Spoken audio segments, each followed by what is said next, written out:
Yes sir. Okay, तो let's start electricity. ये हमारे फिजिक्स का पहला चैप्टर नंबर 1 है। मतलब क्या, फिजिक्स का जो है, फिजिक्स में चैप्टर नंबर 1 है। चलो जी, ओके, पढ़िए Akshat, electricity. Good evening good evening बेटा। कंटिन्यू अक्षत, स्टार्ट करिए reading. Sir. New chapter start कर रहे हैं। यस बेटा। हेलो सर, अब आवाज आ रही है? हाँ, आ रही है। Yes sir. Electricity is a basic part of our nature and it is one of the most widely used forms of energy. हाँ, तो बच्चों We use लिखिए, नोट्स कॉपी में लिखिए, what is electricity. Electricity is actually form of energy. ये energy का एक form होती है। तो अलग अलग टाइप ऑफ एनर्जी के फॉर्म में one of the form is electricity. पढ़िए, we use electricity virtually every minute of every day. For example, in lighting, in lightning,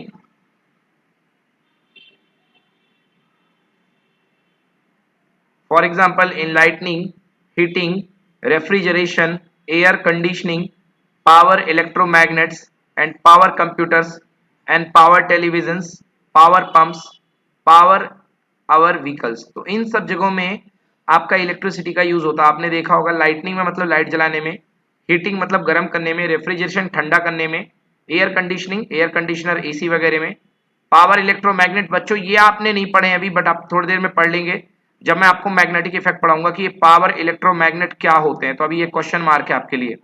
power computer जानते हैं आप लोग, एंड पावर टेलीविजन ये हम लोग जानते हैं, पावर पंप एंड पावर और पावर आवर इलेक्ट्रिकल व्हीकल, मतलब अपने इलेक्ट्रोमैग्नेट को पावर देने में, कंप्यूटर्स को पावर देने में, टेलीविजन को पावर देने में, अपने पंप्स को पावर देने में और अपने व्हीकल्स को भी पावर देने में। आजकल जो गाड़ियां आती हैं, इलेक्ट्रिक गाड़ियां आती हैं, उनको भी पावर देने के लिए यूज किया जाता है। अक्षत, आवाज आ रही है आपको मेरी? ओके, चलिए नेक्स्ट पढ़ते हैं अब इसमें। तो बच्चों, इलेक्ट्रिसिटी की शुरुआत होती है चार्ज से। कि चार्ज क्या हुआ करता है? पढ़िए परी, what is charge? Each matter contains some proton, electron, and neutrons. The charge possessed by proton is called positive charge. Positive 1.6 into 10 to the power minus 19 C, while the charge possessed by electron is called negative charge. Negative 1.6 into 10 to the power minus 19 C. Neutron has the particle that has no charge. Like charge repel each. देखिए, आपके पास कोई भी दुनिया का कोई भी atom है बच्चों, हर मैटर है, और सारे मैटर किससे मिलकर के बने हुए हैं? एटम से। एटम के पास क्या होता है? न्यूक्लियस। न्यूक्लियस के अंदर पाए जाते हैं प्रोटॉन। तो बच्चों, जो प्रोटॉन होता है, प्रोटॉन एक पार्टिकल होता है, एटॉमिक सब एटॉमिक पार्टिकल बोलते हैं। उस प्रोटॉन का जो चार्ज होता है बच्चों, वो होता है कितना? 1 प्रोटॉन के ऊपर जो चार्ज होता है वो होता है पॉजिटिव 1.6 इंटू 10 की पावर माइनस 19 कूलम। ये प्रोटॉन के ऊपर का चार्ज हुआ करते हैं बच्चों। इसको बोलते हैं 1 यूनिट चार्ज। इसे बोलते हैं 1 यूनिट चार्ज। मतलब जो फंडामेंटल चार्ज ऑफ प्रोटॉन है, सबसे छोटा चार्ज जो प्रोटॉन का होगा वो इतना ही होगा। तो जो सबसे छोटा चार्ज है उसे बोलते हैं अपन 1 यूनिट चार्ज। इसी तरीके से प्रोटॉन न्यूक्लियस में होते हैं कई सारे, अलग अलग एटम के अलग अलग प्रोटॉन होते हैं। उसके बाहर में क्या चक्कर लगाते हैं बच्चों? इलेक्ट्रॉन। प्रोटॉन के जस्ट चार्ज के इक्वल निगेटिव अमाउंट में इलेक्ट्रॉन का चार्ज होता है। सबको पता होगा कि इलेक्ट्रॉन का चार्ज कितना होता है? -1.6 इंटू 10 की पावर माइनस 19 कूलम। इसे बोलते हैं 1 यूनिट चार्ज ऑफ इलेक्ट्रॉन। तो चार्ज की सबसे छोटी यूनिट यही है। जो सबसे छोटा चार्ज पाया जाता है वो यही होता है 1.6 इंटू 10 की पावर माइनस 19 कूलम। अगर इलेक्ट्रॉन की बात करोगे तो नेचर होगा नेगेटिव, और अगर प्रोटॉन की बात करोगे तो पॉजिटिव नेचर होगा। Like charges repel each other while unlike charges attract each other. अगर आप पॉजिटिव पॉजिटिव चार्ज की बात करोगे तो वो एक दूसरे को रिपेल करेंगे, और अगर नेगेटिव और पॉजिटिव चार्ज की बात करोगे तो वो एक दूसरे को अट्रैक्ट करेंगे। बिकॉज अपोजिट चार्ज जो होते हैं अट्रैक्ट करते हैं, और जो सेम चार्ज होते हैं वो एक दूसरे को रिपेल किया करते हैं। ठीक है अक्षत, अब आप आवाज आ रही है क्या आपको? ओके, चलो डिस्कनेक्ट हो आप लगता है। चलिए नेक्स्ट। हाँ, electric charges are made up of the positive charge proton and negative charge electron. जी हाँ, जैसे मान लीजिए बेटा, किसी बॉडी के पास में इलेक्ट्रॉन्स हैं, 1 2 3 4 5 6। तो इस बॉडी के पास 6 इलेक्ट्रॉन है, मतलब 1 negative, 2 negative, 3 negative, 4 negative, 5 negative, 6 negative. इसकी बॉडी पे 6 अतिरिक्त इलेक्ट्रॉन, एक्सेस इलेक्ट्रॉन बैठे हुए हैं। तो इस बॉडी का जो चार्ज होगा बेटा हम Q से शो करेंगे, और Q इक्वल टू कितना होगा बेटा, 6 इलेक्ट्रॉन का चार्ज, 6e। तो Q जो चार्ज होगा वो क्या होगा, 6e। मतलब इसका चार्ज जो होगा कितना होगा, Q इक्वल टू 6 चार्ज है मल्टीप्लाई बाई 1 इलेक्ट्रॉन का चार्ज कितना होता है बच्चों, -1.6 इंटू 10 की पावर -19 कूलम। तो टोटल मल्टीप्लाई कर लीजिए, कितना आ जाएगा, 9.6 इंटू 10 की पावर -19 कूलम। समझ में आया कि नहीं आया? Yes, sir. इसमें Q क्या है? Q is the total charge on the body. Q बेटा टोटल चार्ज बॉडी के ऊपर है। Okay, Yes, sir. चलिए थोड़ा इसको और एक्सप्लेन कर देता हूं, अगर आपको थोड़ी सी प्रॉब्लम हो रही है तो इसको मैं और एक्सप्लेन कर देता हूं। मान लीजिए ये कोई आपके पास बॉल है, ओके, कोई बॉल है, आपने क्या किया है, इसको किसी भी मेथड से, अब मेथड पे मत जाओ, किसी भी मेथड से आपने इस बॉल के ऊपर आपने किसी भी मेथड से कुछ इलेक्ट्रॉन्स रख दिए हैं, 1 electron, 2 electron, 3 electron, 4 electron, 5 electron. तो इस पे 5 अतिरिक्त इलेक्ट्रॉन आ चुके हैं। तो ये बॉल क्या कहलाएगी, ये बॉल कहलाएगी निगेटिवली चार्ज। और इस बॉडी के ऊपर जो चार्ज होगा Q कितने इलेक्ट्रॉन के इक्वल होगा, 1 2 3 4 5। तो 5 इलेक्ट्रॉन के ऊपर इस बॉडी के ऊपर चार्ज आ जाएगा। तो 5 मल्टीप्लाई 1 इलेक्ट्रॉन का चार्ज कितना होता है बच्चों, 1 यूनिट चार्ज, यानी -1.6 इंटू 10 की पावर -19 कूलम। बोलो यस और नो। Yes, sir. तो 5 का 1.6 से मल्टीप्लाई कर दो, कितना आएगा, -8। 16 5 से 80 होता तो 1.65 से हो जाएगा, -8 इंटू 10 की पावर -19 कूलम। बच्चों इतना चार्ज होगा इस बॉल के ऊपर। क्लियर है? Yes, sir. अगर Yes, देखो yes, अगर sir. कोई बॉडी वैसे देखा जाए तो सामान्य तौर पे होती है न्यूट्रल। क्यों होती है? क्योंकि जितने इसके पास नंबर ऑफ प्रोटॉन होते हैं, सबको पता होगा कि नंबर ऑफ प्रोटॉन और नंबर ऑफ इलेक्ट्रॉन क्या होते हैं न्यूट्रल बॉडी में, इक्वल होते हैं। यस, कि number of proton equal to number of electron. जितने प्रोटॉन होते हैं, मान लो इस बॉडी के ऊपर 6 प्रोटॉन है, तो इसके ऊपर 6 इलेक्ट्रॉन होंगे, 1 2 3 4 5 6 ऐसे इलेक्ट्रॉन मान लो। तो बॉडी के पास टोटल चार्ज कितना होगा, 6 प्रोटॉन का इलेक्ट्रॉन का चार्ज कितना, 6 प्रोटॉन का चार्ज होगा +6 यूनिट, और 6 इलेक्ट्रॉन का चार्ज कितना होगा, -6 unit.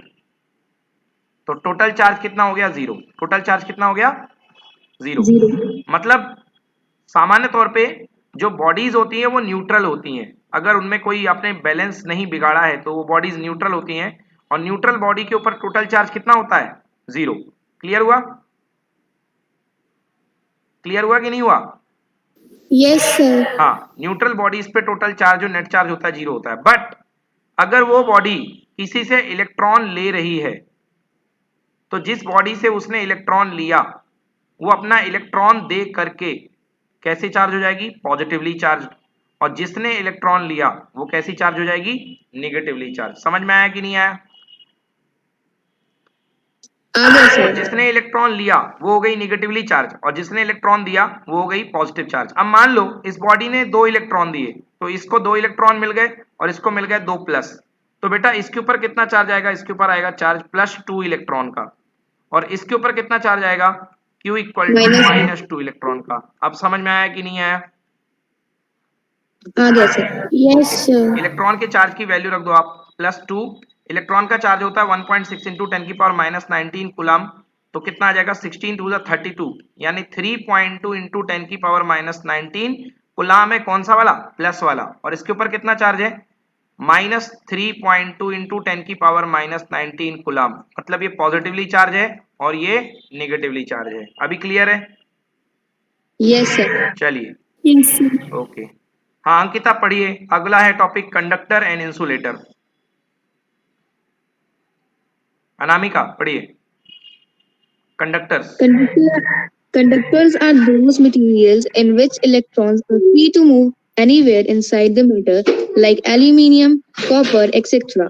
All metals are conductors. Yes, Insulator. तो देख लीजिए, पहले कंडक्टर देख लेते हैं। कंडक्टर क्या होते हैं बच्चों, आपने सोडियम का नाम सुना होगा, सोडियम Na। सोडियम के पास आप जानते हैं कितने इलेक्ट्रॉन होते हैं, टोटल 11। तो इसके पास 11 प्रोटॉन होते हैं और जितने प्रोटॉन होते हैं उतने इलेक्ट्रॉन होते हैं। तो चलिए सोडियम बनाते हैं अपन। तो इसके सेंटर में 11 इलेक्ट्रॉन बना दो, माफ कीजिएगा 11 प्रोटॉन बना दो। 1 2 3 4 5 6 7 8 9 10 11, ये मैंने बना दिए 11 प्रोटॉन। आपको पता है पहली शेल में कितने इलेक्ट्रॉन आते हैं? 2। तो ये एक इलेक्ट्रॉन है, एक, और ये एक इलेक्ट्रॉन है, 2। दूसरे शेल में कितने आते हैं बच्चों? 8। पहले में 2 आते हैं, दूसरे में 8 आते हैं, फिर 18 आते हैं। ओके, तो देखिए यहाँ पे 1 2 3 4 5 6 7 8, टोटल काउंट करो कितने हो गए? 8 बाहर और 2 अंदर, मतलब बचे 10। अब ये जो सबसे बाहर वाला इलेक्ट्रॉन है, यहाँ पे एक इलेक्ट्रॉन आएगा। बोलो यस और नो। Yes, sir. अब देखिए सोडियम जो है बहुत बड़ा हो गया साइज में, सोडियम साइज में बहुत बड़ा हो गया, मतलब इस इलेक्ट्रॉन को संभालना सोडियम के लिए बहुत मुश्किल होता है। इसलिए सोडियम इस इलेक्ट्रॉन को लूज कर देता है, बाहर भेज देता है और अपने एक इलेक्ट्रॉन को दान दे देता है और अपने नेगेटिव चार्ज को दे देगा। तो सोडियम बन जाता है Na+। क्या बन जाएगा? Na+। Yes. यस। तो देखिए ये जो इलेक्ट्रॉन जो छोड़ सकता है इसको बोलते हैं बच्चों हम लोग फ्री इलेक्ट्रॉन। क्या बोलेंगे इसे? Free electrons. यस। तो ये जो इलेक्ट्रॉन है इसे हम बोलते हैं फ्री इलेक्ट्रॉन। क्लियर हो गया? इसे अपन बोलेंगे यस सर। यस। तो ये इलेक्ट्रॉन जो कहलाएगा अपना, ये कहलाएगा फ्री इलेक्ट्रॉन, और ये आराम से कहीं भी मूव कर सकता है, ये आराम से कहीं भी मूव कर सकता है। So this is called free electron. चलिए, तो इन फ्री इलेक्ट्रॉनों की वजह से ही जो अपना मटेरियल होता है वो क्या कहलाता है? मेटल। तो मेटल में सबसे स्पेशल बात क्या है कि मेटल में फ्री इलेक्ट्रॉन पाए जाते हैं। चलो यस, अब पढ़िए insulator. Insulators are those materials in which electrons are not free to move anywhere like plastic, wood, etc. Yes. तो भाई इंसुलेटर में फ्री इलेक्ट्रॉन पाए ही नहीं जाते हैं, तो मूव कैसे करेंगे? इंसुलेटर में कोई भी फ्री इलेक्ट्रॉन नहीं पाए जाते हैं। चलो एग्जांपल देख लेता हूं। जैसे जैसे सारी गैसेस इंसुलेटर हैं, all gases are insulator. Insulator का मतलब जो करंट फ्लो नहीं करते। अब गैस की बात करता हूं, मान लो बच्चों हीलियम। तो हीलियम के पास कितने इलेक्ट्रॉन होते हैं बच्चों? 2, क्योंकि हीलियम का एटॉमिक नंबर है 2। तो हीलियम का देखो कैसा शेप होता है, अंदर 2 पॉजिटिव और बाहर 2 नेगेटिव। यस। अब ये अट्रैक्शन के कारण ना ये इलेक्ट्रॉन बाहर जाएगा, नो, और ना ये इलेक्ट्रॉन बाहर जाएगा। तो क्या बताओ, फ्री इलेक्ट्रॉन अवेलेबल होगा कि नहीं होगा? Does there free electron available? Yes और no? No sir. So there is not at all possibility of free electron. कोई मूव करने वाला ही नहीं है, तो ये कंडक्ट नहीं करेंगे, इनसे करंट नहीं फ्लो होगी, इन फ्री इलेक्ट्रॉन नहीं जाएंगे बाहर। So these are called insulator. क्या बोलेंगे इनको? इंसुलेटर। यस। तो ये इंसुलेटर कहलाते हैं, जिनसे करंट फ्लो नहीं होती है, इनको अपन बोलते हैं इंसुलेटर। चलिए अब बात करते हैं इलेक्ट्रिक करंट की। इलेक्ट्रिक करंट समझने के पहले समझो वाटर करंट। तो वाटर करंट अगर आपको समझ में आ जाएगा तो आपको इलेक्ट्रिक करंट समझ में आ जाएगा। देखिए ये रुका हुआ पानी है, ये पानी मान लीजिए कहीं पर रुका हुआ है। आपने इस पानी को एक खाली बर्तन से, खाली टैंक से अटैच कर दिया, तो यहाँ का पानी यहाँ चलने लगेगा कि नहीं चलेगा? बेशक चलेगा, पानी चलने लगेगा। तो अगर पानी चलता है तो पानी के छोटे छोटे पार्टिकल जो होते हैं पानी के मॉलिक्यूल्स, ठीक है ना? तो अगर पानी चलता है तो उसको हम बोलते हैं पानी के चलने की करंट, पानी के चलने के फ्लो को बोलते हैं बच्चों वाटर करंट। वाटर करंट, बोलो यस। Yes sir. अब सिमिलरली मान लो एक जगह इलेक्ट्रॉन ढेर सारे हैं, बहुत सारे इलेक्ट्रॉन, मान लो 100 इलेक्ट्रॉन है, और एक जगह इलेक्ट्रॉन जो है, कितने इलेक्ट्रॉन है? मान लो 10 इलेक्ट्रॉन है। तो इसके पास 10 है और इसके पास 100 है। तो अगर इन दोनों को आप एक वायर से जोड़ दोगे तो इलेक्ट्रॉन ज्यादा से कम की तरफ चलेंगे कि नहीं चलेंगे? Yes, sir. तो इलेक्ट्रॉन ज्यादा से कम की तरफ चलेंगे, मतलब कितने इलेक्ट्रॉन चलेंगे? बहुत सारे इलेक्ट्रॉन मिलके क्या बनाते हैं? चार्ज। तो चार्ज का ट्रेवल होना, चार्ज का फ्लो होना ही कहलाता है current. So I is equal to charge per unit time. So what is current? It is the rate of flow of charge. लिख लो बच्चों कॉपी में, what is current? It is the rate of flow of charge is called electric current.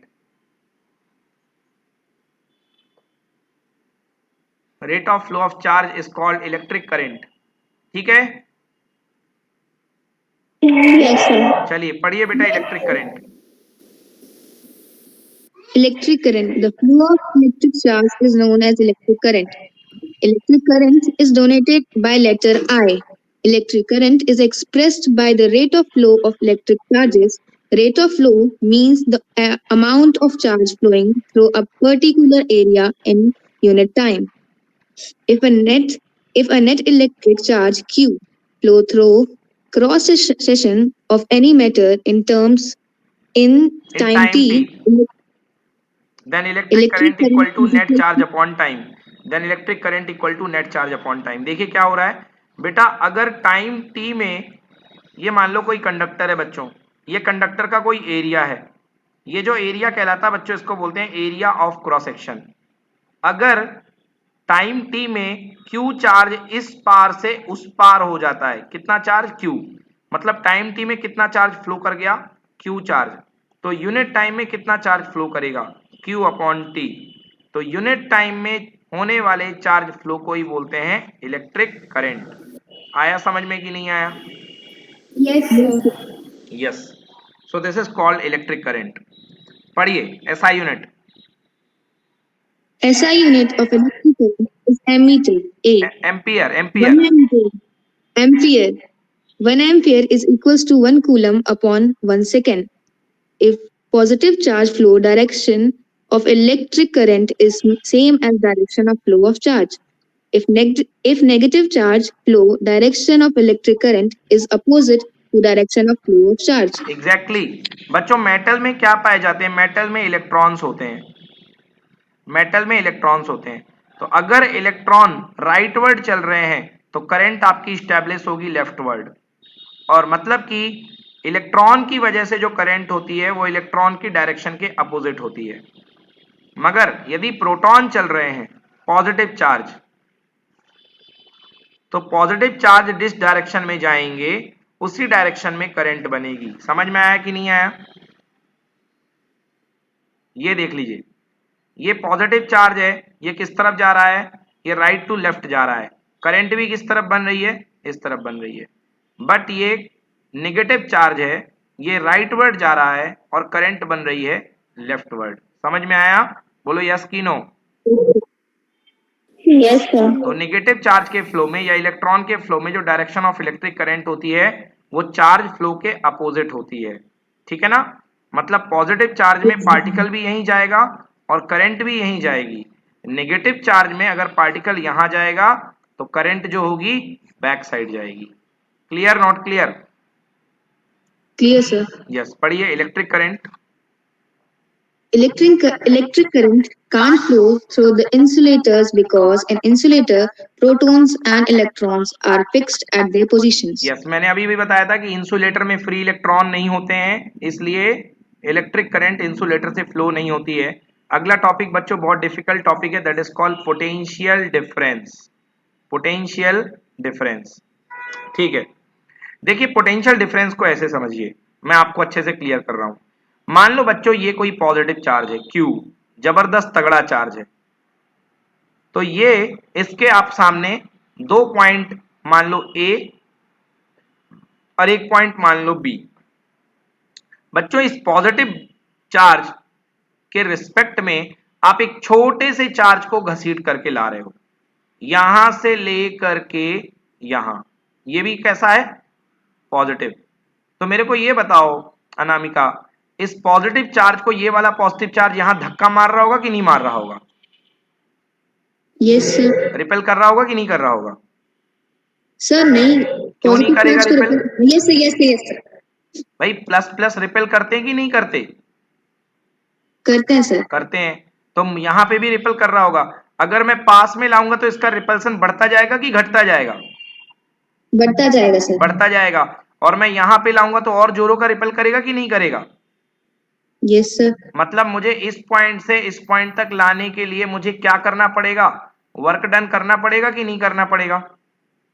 करना पड़ेगा sir. मान लेता हूं ये वर्क डन है W, कितना वर्क डन है W। W। तो देखिए क्या हुआ, Q चार्ज को लाने में मुझे कितना काम करना पड़ा W। Yes sir. अरे Q चार्ज ये वाले को लाने में मुझे कितना काम करना पड़ा W। Okay, yes sir. तो यूनिट चार्ज को लाने में कितना काम करना पड़ेगा W by Q। Q। Yes, तो ये यूनिट चार्ज को लाने में किया गया काम ही जो होता है that is called potential difference between those two point. समझ में आया? Yes. So what is potential difference between 2 point? It is the amount of work done. It is amount of work done per unit charge taking the charge from one point to the another. Read करो potential difference.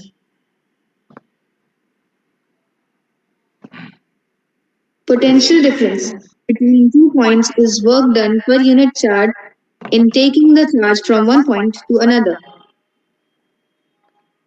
Potential difference between A and B, V is equals to work done W upon charge Q. Yes. 1 volt of potential difference Wait. between 2 points. Potential difference between A and B formula equal to W by Q. बेटा क्या पढ़ा अपन ने? V equal to W by Q. अगर आप charge को ले लो 1 coulomb और work को ले लो 1 जूल, मतलब क्या कर रहे हो आप, 1 कूलाम चार्ज को लाने के लिए किसी पॉइंट पर कितनी मेहनत कर रहे हो 1 जूल। तो उस समय जो आपका उन दो पॉइंट के बीच में पोटेंशियल डिफरेंस निकलेगा, अगर 1 कूलाम चार्ज को आप ले करके आते हो और आपको ले करके आने में कितना काम करना पड़ता है बेटा 1 जूल काम करना पड़ता है, तो V equal to W by Q, तो 1 अपॉन 1 आंसर कितना आएगा 1, और यूनिट क्या होगी जूल पर कूलाम। जूल पर कूलाम को बोलते हैं बेटा वोल्ट। समझ में आया कि नहीं आया? सर ये वाला वापस एक्सप्लेन कर दोगे ओके प्लीज। बेटा फिर से बता देता हूँ। देखो बेटा आंचल यहाँ पर मेरे पास 2 पॉइंट है, एक पॉइंट है A और एक पॉइंट है B। बोलो यस। Yes sir. यहाँ पर बड़ा चार्ज रखा हुआ है, बड़े चार्ज के रिस्पेक्ट में एक पॉइंट है A और एक पॉइंट है B। अब मैं यहाँ पे छोटे चार्ज को लेकर के आ रहा हूँ। बोलो हाँ। Yes sir. फॉर्मूला क्या डिराइव किया अपन ने, V equal to W by Q, किया कि नहीं किया? Yes sir. हाँ, अब मान लो मेरे पास जो चार्ज है स्मॉल q, सॉरी, मेरे पास जो चार्ज है वो यूनिट चार्ज है, मतलब q की वैल्यू कितनी 1। अरे q की वैल्यू कितनी 1 कूलाम। Yes sir. 1 कूलाम को लेके आ रहा हूं और 1 कूलाम को लेके आने में अगर मुझे कितना वर्क करना पड़ा यहां से यहां तक घसीट के लाने में 1 जूल। कितना वर्क करना पड़ा 1 जूल। तो बेटा वर्क डन, तो वोल्टेज 1 कितना, जूल। तो दोनों के बीच का वोल्टेज कितना निकलेगा 1 अपॉन 1। क्या होता है मैथ्स में 1 1 और बस यूनिट चेंज हो जाएगी, क्या होगा 1 वोल्ट। क्या होगा 1 volt. 1 volt। Yes. So what is 1 volt? 1 volt is the potential difference between 2 point when you have to do 1 joule of work to bring a charge of 1 coulomb between those 2 point.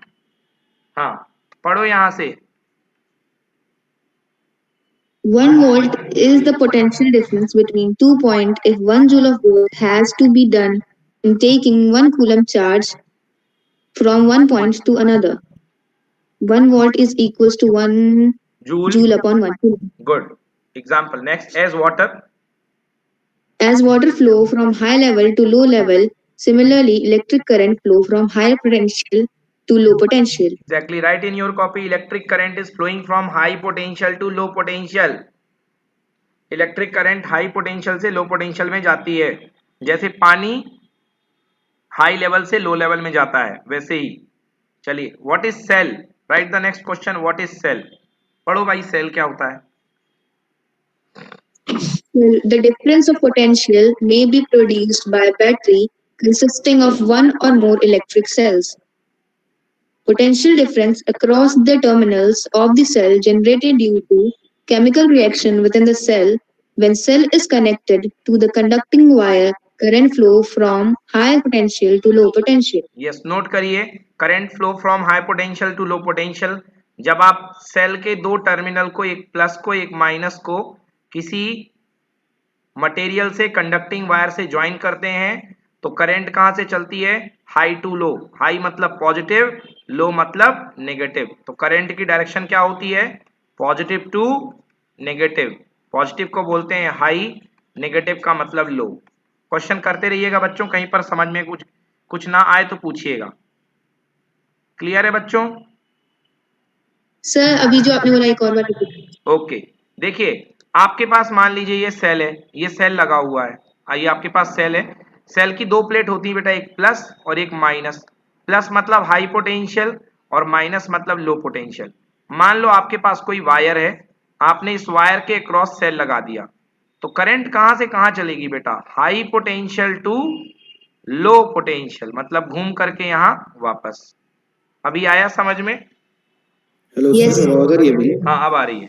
तो current sir high, yes what, बोलो sir, तो बेटा। अपन ऐसा कह सकते हैं कि cell जो होता है हाँ वो केवल और केवल पोटेंशियल डिफरेंस बनाता है ताकि इलेक्ट्रॉन फ्लो हो सके। ऑब्वियसली, वही अपने को इलेक्ट्रिसिटी की फॉर्म में दिखती है। बिल्कुल सही बात है, बिल्कुल सही बात है। कर जो सेल होता है वो केवल इस्टेब्लिश करता है potential difference. Cell is only to establish potential difference. इसीलिए सेल की मेजरमेंट हमेशा वोल्ट में होती है कि 2 वोल्ट का सेल, 3 वोल्ट का सेल, 12 वोल्ट का सेल, मतलब ये इतना पोटेंशियल डिफरेंस क्या करेगा? एक्सर्ट करेगा सर्किट के ऊपर, इस्टेब्लिश करेगा। समझ में आया? Yes sir. ओके, अक्षत Yes, क्लियर है? sir. अक्षत क्लियर है? Yes sir. ओके, चलो अक्षत पढ़ो electric circuit. Electric circuit. Electric circuit is a continuous and closed path of electric current. For example, figure given below shows a typical electric circuit comprising a cell, an electric bulb, and a switch. हाँ, तो दो चीजें याद रखनी इसमें आपको। Number 1 continuous and close path. तो electric circuit क्या होता है? कंटिन्यूअस मतलब लगातार, और क्लोज पाथ का मतलब कहीं पर ओपन ना हो। अब इलेक्ट्रिक सर्किट में आप कई चीजें लगा सकते हो, जैसे ये लगा है स्विच, तो इलेक्ट्रिक सर्किट में आप एक स्विच लगा सकते हो, एक बैटरी होगी, वायर की जरूरत पड़ेगी, और डिफरेंट डिफरेंट एम्प्लाइसेस भी आप अपने जरूरत के अनुसार जोड़ सकते हैं। बल्ब लगा दीजिए, हीटर लगा दीजिए। यस, पढ़ो बेटा note. Note: current flow only if electric circuit forms closed loop. Yes, अगर सर्किट क्लोज है तो करंट फ्लो होगी, अगर सर्किट कहीं से टूटा फूटा है या ओपन है तो करंट फ्लो नहीं होगी। नेक्स्ट पढ़िए circuit diagram. Circuit diagram. We know that electric circuit is continuous path consisting of cell, switch or plug key, electric components and connecting wires. Electric circuit can be represented conventionally through a circuit diagram. A diagram which indicates how different components in a circuit have to be connected by using symbols for different electric components is called a circuit diagram. Yes, तो आप एक circuit diagram क्या होता है? Circuit diagram बताता है कि circuit के डिफरेंट कंपोनेंट, कंपोनेंट मतलब कि रेजिस्टेंस, ठीक ना, स्विच, बैटरी, ये आपस में कैसे कनेक्टेड हैं बाय यूजिंग सिंबल। उनके कुछ सिंबल होते हैं, आइए जानते हैं इनके सिंबल्स को।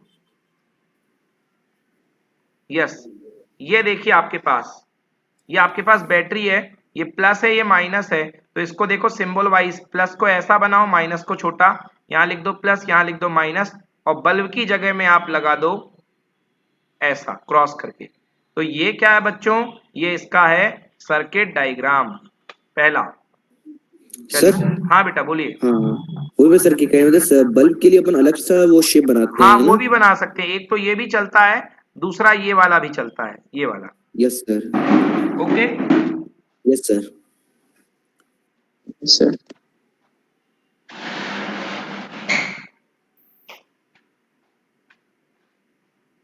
चलो और देखते हैं। हाँ ये देखो सर्किट डायग्राम, बेटा ये क्या दिख रहा है? सेल दिख रहा है, ड्यूरा सेल, बोलो हाँ। हाँ सर। हाँ, तो ये ड्यूरा सेल का प्लस है, ये माइनस है। प्लस प्लस वाला कनेक्शन किससे है? बल्ब से है कि नहीं है? ये बल्ब ही तो था यार। Yes, sir.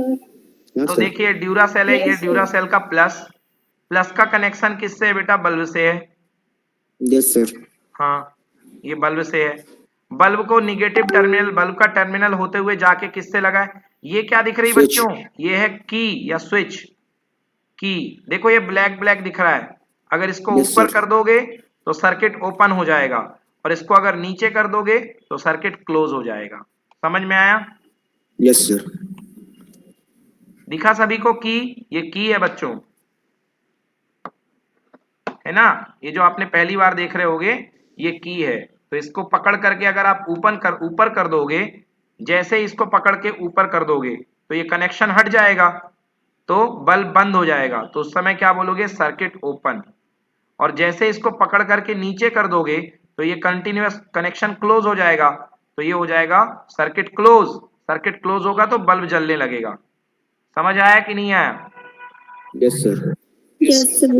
चलिए अगला इंस्ट्रूमेंट पढ़ते हैं बेटा। अगला इंस्ट्रूमेंट लगाते हैं। मान लो आपकी इच्छा है करंट मेजर करने की, तो आप इसके रास्ते में क्या लगा दो? एक एमीटर। क्या लगा दो? एमीटर। Emitter.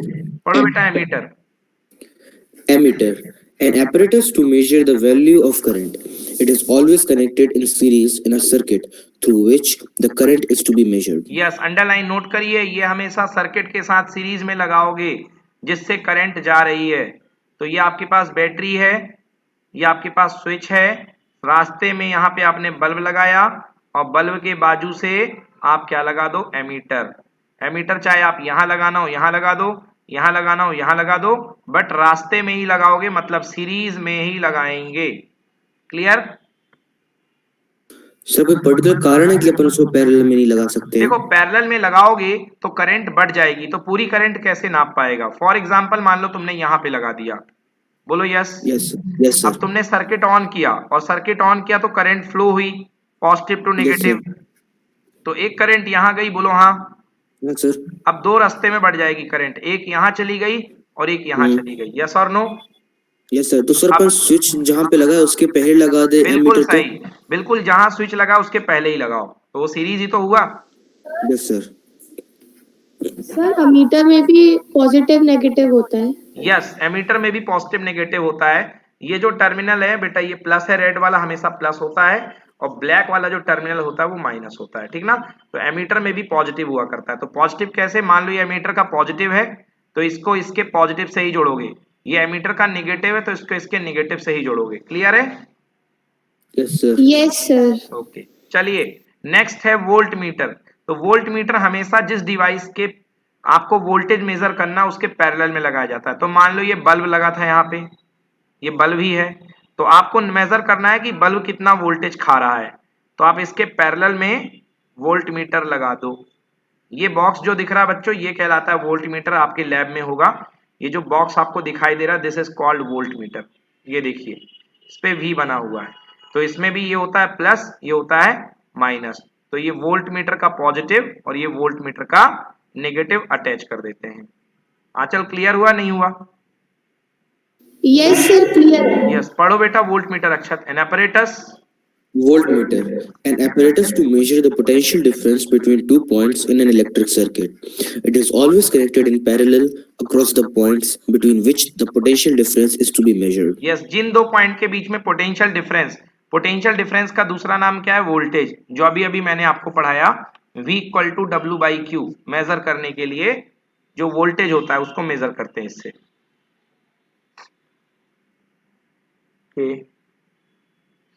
चलिए अब देखते हैं सर्किट एलिमेंट। ये आपके बने हुए हैं कुछ एलिमेंट आपकी एनसीईआरटी में बने हैं। इलेक्ट्रिक सेल इस तरीके से, अगर बहुत सारे सेल को जोड़ दो तो क्या बन जाती है बच्चों? बैटरी। ये काफी सारे सेल हैं, जोड़ते जाओ बैटरी। ये है ओपन स्विच, और ये है क्या? Close switch. ये है ज्वाइंटेड वायर, और ये है वायर विदाउट ज्वाइंट, मतलब एक वायर ऐसे निकला और एक वायर उसके ऊपर से आ गया। ये है इलेक्ट्रिक बल्ब। ये है resistance R, fix resistance, constant resistance, जिसकी वैल्यू बदल नहीं सकती है। और ये जो रेजिस्टेंस है इसका मतलब है वेरिएबल रेजिस्टेंस, जिसकी वैल्यू बदल सकती है। ये कहाँ देखा आपने? पंखे में, फैन में। फैन में देखा होगा आपको, जब यदि पंखे का आपको स्पीड बदलना होता है तो आप पंखे को 1 number, 2 number, 3 number, 4 number, 5 number करते हो कि नहीं करते हो? Yes sir. यस। हाँ, तो आप उसका रेजिस्टेंस चेंज करते हो बच्चों। तो ये फैन में लगा होता है, ये एमीटर है, ये वोल्ट मीटर, ये आपने पढ़ लिया। सर हाँ इसमें मतलब जैसे 1 नंबर पे किया है तो ज्यादा रेजिस्टेंस है और 5 नंबर पे किया तो कम रेजिस्टेंस है। हाँ बिल्कुल सही। 1 नंबर पे किया तो ज्यादा रेजिस्टेंस, करंट कम जाएगी, यस और सर। 5 नंबर पे किया है तो कम रेजिस्टेंस। रेजिस्टेंस मतलब क्या होता है? Opposition, yes sir. हिंड्रेंस, मुसीबत, रास्ते में बाधा। यस चलिए सर। अब पढ़ते हैं बच्चों Yes, sir. Ohm's law. अब अगला है ओम्स लॉ। तो बच्चों ओम्स लॉ क्या कहता है? ओम्स लॉ कहता है कि अगर आप किसी सर्किट में, कोई सर्किट है आपके पास में, तो किसी सर्किट में अगर आप करंट फ्लो कर रहे हो, तो ये मान लो बल्ब लगा हुआ है, ये करंट फ्लो कर रहे हो, ये बल्ब लगा हुआ है, ठीक है ना? तो बच्चों जितने जोरों की करंट होगी, जितनी हाई अमाउंट की करंट होगी, उस बल्ब के ऊपर जाने वाला वोल्टेज भी उतना ज्यादा होगा। समझ में आया कि नहीं आया? जितनी जोर की करंट होगी उतना ज्यादा वोल्टेज होगा, यस सर। जितनी हाई करंट होगी उतना ज्यादा वोल्टेज इसके ऊपर गिरेगा। समझ में आया कि नहीं आया? Yes sir. Yes, sir. Yes. तो क्या और बोलेंगे? सर अगर लो करंट होगा तो लो वोल्टेज तो भी गिरेगा, होता है। कम वोल्टेज गिरेगा। मतलब वो जो वोल्टेज होता है वो करंट के प्रोपोर्शनल होता है, जैसी करंट दोगे वैसा वोल्टेज उसके ऊपर ड्रॉप होगा। समझ में आया? Yes, sir. So this is called potential drop. Potential drop, V means potential drop and I means current. तो potential drop is proportional to current flowing through the circuit. पढ़ो अक्षत Ohm's law. Ohm's law. Ohm's law states that the electric current is directly proportional to potential difference between 2 points. Electric current is directly proportional to potential difference, or I is directly proportional to V. That is, I is equal to V upon R, or V equal to IR. हाँ तो Where यहाँ I proportional to V है, but आप लोगों ने हो सकता है V proportional to I पढ़ा हो, तो Yes, दोनों sir. ही सही है। ज्यादा करंट होगी तो ज्यादा वोल्टेज ड्रॉप होगा, और ज्यादा वोल्टेज लगाओगे तो ज्यादा करंट मिलेगी। दोनों एक दूसरे को बिल्कुल सही ठहराते हैं। तो V proportional to I ज्यादा लोग ऐसे किए होंगे। क्यों? यही वाला करे हो ना, सेकेंड वाला। पता नहीं सर, हमने तो फर्स्ट दोनों लिखी हैं, दोनों अलग अलग जगह। चलिए फर्स्ट वाला किया अगर, तो कोई बात नहीं। अगर फर्स्ट वाला करे हो तो I proportional to V, so I is equal to V upon में आएगा R, तो V इक्वल्स टू क्या हो जाएगा? RI। और अगर ये वाला करे हो तो V इक्वल्स टू कांस्टेंट आएगा R इंटू I। तो ये है बच्चों ओम्स लॉ। R क्या है यहाँ पे? R is the called constant of proportionality, called resistance of the wire. R को बोलते हैं कंडक्टर का रेजिस्टेंस। कंडक्टर का रेजिस्टेंस क्या होता है बच्चों? जो करंट को रोकता है। पढ़ो Akshat where R. Where R is constant for the given conductor and called resistance. Resistance is the property of the conductor which resists the flow of electric current through it. Component that is used to resist the flow of electric current in a circuit is called resistors. Yes. As a unit of ऐसा resistance, component देखिए, resistance का काम क्या होता है? Resistance का काम होता है कि आपके करंट को रोकना। मतलब यदि कोई कंडक्टर है तो इसके अंदर से जो इलेक्ट्रॉन्स फ्लो हो रहे हैं, तो जो रेजिस्टेंस होगा मेटल का, वो इनको इलेक्ट्रॉन को फ्लो होने नहीं देगा। मतलब क्या ऑफर करेगा इनके लिए? अपोज। तो रेजिस्टेंस क्या होती है? Resistance is the property, resistance is the property of conductor. Conductor की प्रॉपर्टी जो कि फ्लो ऑफ इलेक्ट्रिक करंट को जाने ना दे, उससे रोके, उसको बोलते हैं रेजिस्टेंस। तो जितना ज्यादा रेजिस्टेंस होगा करंट उतनी कम फ्लो होगी, जितना कम रेजिस्टेंस होगा करंट उतनी ज्यादा फ्लो होगी। तो रेजिस्टेंस सबके अंदर होता है, हर मटेरियल के अंदर होता है। तो रेजिस्टेंस किसके जैसा काम करता है? कांटेदार सड़क का काम करता है। इसलिए हम मटेरियल का रेजिस्टेंस शो करने के लिए हम कैसा बनाते हैं? इस तरीके का यूज करते हैं। रेजिस्टेंस को किस में मेजर करते हैं बच्चों? ओम में। ohm में। पढ़ो बेटा ऐसा unit. SI unit of resistance is ohm. Ohm is denoted by Greek letter omega. यस, this is denoted by Greek letter omega. चलिए क्वेश्चन लिखो बच्चों, डिफाइन 1 ओम। क्वेश्चन लिखो डिफाइन 1 ओम। लिखो V equal to R I, R equal to V upon I। अब V को भी कर दो 1 वोल्ट और I को कर दो 1 एम्पियर। चलो तो क्या कह रहा हूं मैं, मेरे पास एक वायर है, उसमें मैं कितनी करंट फ्लो कर रहा हूं आंचल, 1 एम्पियर, बोलो यस। Yes, sir. और 1 एम्पियर फ्लो करने पर उसके ऊपर पोटेंशियल डिफरेंस कितने का गिर गया, कितना ड्रॉप हो गया, 1 वोल्ट। Yes, sir. तो अगर 1 एम्पियर की करंट फ्लो करने पर किसी कंडक्टर में 1 वोल्ट का पोटेंशियल डिफरेंस अक्रॉस में आ जाता है, तो उस कंडक्टर का रेजिस्टेंस कितना कहलाएगा, 1/1 इक्वल टू कितने ओम, 1 ohm. 1 ओम। पढ़ो अक्षत। 1 ohm of resistance is equal to flow of 1 ampere of current through a conductor between 2 points having potential difference equal to 1 volt. Yes, तो 1 वोल्ट 1 ओम जो होता है वो रेजिस्टेंस होता है जो किसी कंडक्टर में 1 एम्पियर की करंट फ्लो करने पर 1 वोल्ट का पोटेंशियल डिफरेंस डेवलप करा दे कंडक्टर के अक्रॉस। ठीक, Yes, sir. Next topic. Sir, मतलब 1 ohm equals to 1 volt upon 1 ampere. Yes बेटा, 1 ohm equal to 1 volt upon 1 ampere, R equal to V by I, take consider v is equal to 1 volt and current equal to 1 ampere, so 1 ohm equals to 1 volt upon 1 ampere, volt per ampere. ठीक है, okay sir. Sir इसका formula है ना?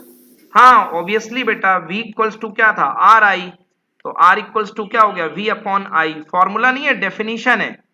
Question पूछा r 1 ओम कब होगा, तो 1 लाने के लिए आपको वोल्टेज भी कितना लेना पड़ेगा, 1, और करंट भी 1. कितनी लेनी पड़ेगी, 1।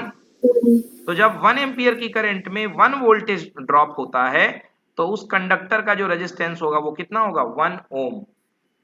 Yes, sir. यस, पढ़ो। Factors on which resistance depends. Resistance in a conductor depends on the following factors. First, length of conductor. Resistance R is directly proportional to the length of the conductor. This means resistance increases with the increase in length of the conductor. This is the cause that long electric wires create more resistance to the electric conductor. Yes, R is जितनी directly ज्यादा proportional to length होगी उतना ज्यादा resistance होगा बच्चों, R proportional to L। इसलिए ज्यादा लंबी वायर होना फायदेमंद नहीं होता है। लिखिए R proportional to L। Next पढ़ो।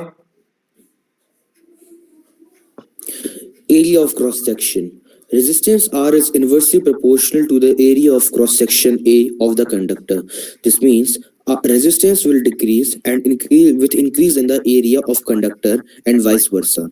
More area of conductor facilitates the flow of electric current through more area and thus decreases the resistance.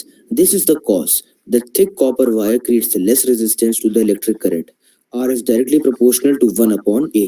Yes, R is directly proportional to 1 upon A या R is inversely proportional to A। बच्चों जितना ज्यादा area होगा, electron को travel करने में उतनी आसानी होगी, तो रेजिस्टेंस उतना कम होगा, और जितना कम एरिया होगा, इलेक्ट्रॉन को चलने में उतनी दिक्कत होगी, तो रेजिस्टेंस उतना ज्यादा होगा। एरिया ज्यादा, रेजिस्टेंस कम, एरिया कम, रेजिस्टेंस ज्यादा। R is inversely proportional to A। Clear है? Yes, sir. Next Sir? हाँ बेटा बोलिए। सर वाइस वर्सा क्या होता है? वाइस वर्सा मतलब इसका उल्टा, वाइस वर्सा मतलब इसका उल्टा। सर डायरेक्टली प्रोपोर्शनल और इनवर्सली प्रोपोर्शनल में डिफरेंस क्या है? बेटा डायरेक्टली प्रोपोर्शनल और इनवर्सली प्रोपोर्शनल में मतलब ये है कि देखो, डायरेक्टली प्रोपोर्शनल का मतलब समझो। अगर मैंने कहा y x के प्रोपोर्शनल है, मतलब यदि x बढ़ेगा तो y बढ़ेगा, बोलो हाँ।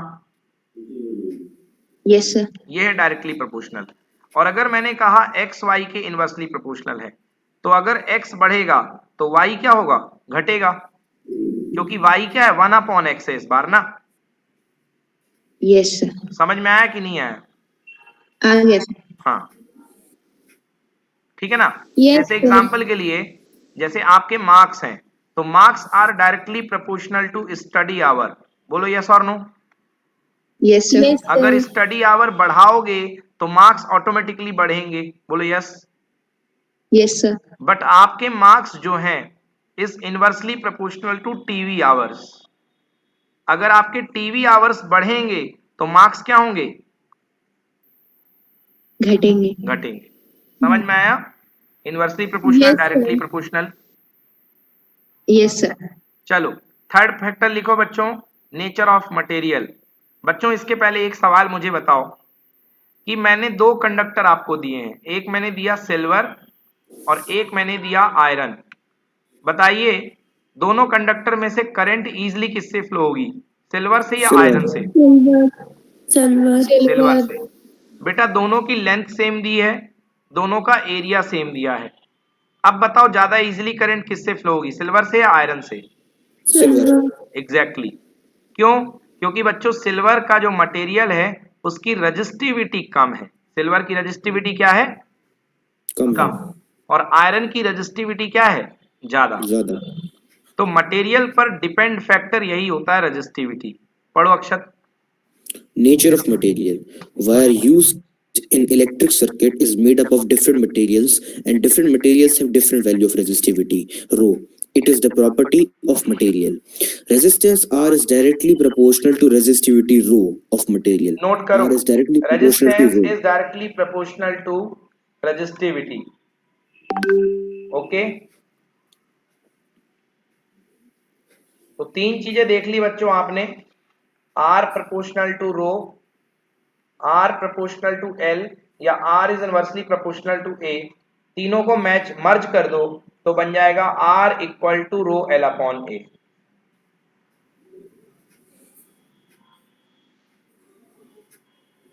Yes, sir. ठीक है, Yes, sir. Yes, sir. चलो अब ये बताओ अगर आपके पास कोई मेटल रॉड है और इसको आप गर्म कर देते हो तो गर्म Yes, sir. करने से क्या होगा, इसका रेजिस्टेंस बढ़ जाएगा या घट जाएगा? कम हो जाएगा। बिल्कुल गलत। देखो भाई बढ़ जाएगा। आप ये बताओ, इलेक्ट्रॉन बढ़ पहले जाएगा। सीधे सीधे जा रहे थे, बोलो हाँ। Yes, sir. Yes, sir. अगर आप गर्म करोगे तो इनको गर्मी लगेगी तो इनमें भगदड़ नहीं मच जाएगी? बिल्कुल सर। तो बचने बचाने के लिए उल्टे पुल्टे भागेंगे, बोलो yes.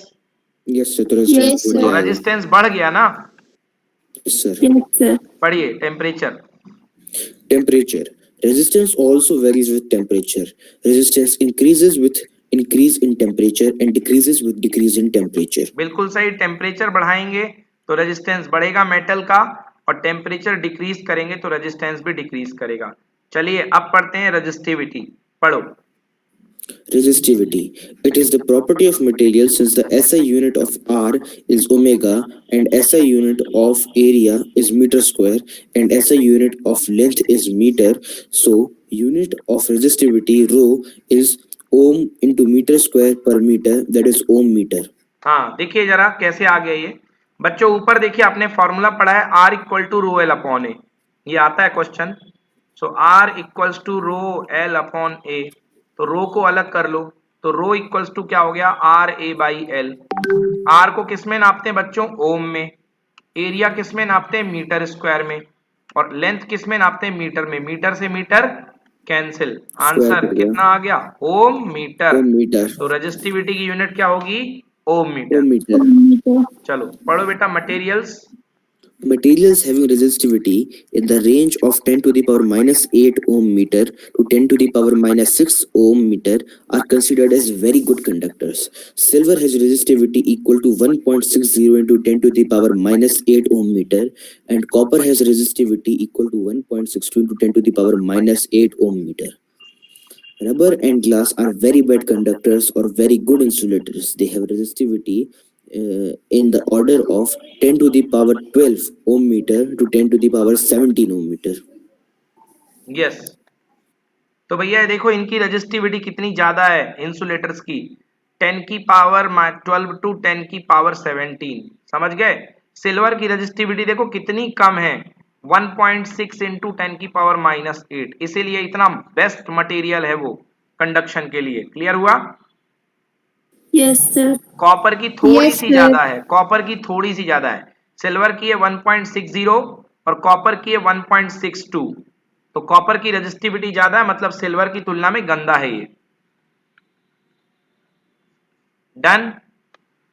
Yes, sir. Yes, sir. Okay, Yes, ये sir. देखिए रेजिस्टिविटी का टेबल बना हुआ है, but it is just for reference, ये आपको याद नहीं करना है, ठीक है ना, ऐसे ही देखने के लिए। यस, वेरिएबल रेजिस्टेंस मतलब रिहोस्टेड। जैसे मैं कहूं कोई मेटल है, कोई तार है, तो उस तार को आप फिक्स करके लगा दोगे तो उसका रेजिस्टेंस फिक्स होगा। जैसे 5 ओम 6 ओम जो भी होगा फिक्स होगा। मगर ऐसा रेजिस्टेंस जो आप बदल सकते हो उसको बोलते हैं रिहोस्टेड। पढ़ो बेटा variable resistance. Variable resistance or rheostat. The device which is used to vary the resistance in an electric circuit without changing the voltage from the source is called rheostat. That resistance is called variable resistance. Yes, this resistance is called variable resistance. दो symbol है बच्चों, ये लगा लो या ये लगा लो, काम चल जाएगा। चलिए अब बात करते हैं बच्चों वेरिफिकेशन ऑफ ओम्स लॉ। क्या ओम्स लॉ का वेरिफिकेशन था? कुछ लोग V प्रोपोर्शनल टू I मानते हैं, कुछ I प्रोपोर्शनल टू V मानते हैं। कोई दिक्कत नहीं है बच्चों, जो मानना हो आप मान लीजिए, है ना। हम लोग ये वाला प्रूफ करेंगे I प्रोपोर्शनल टू V।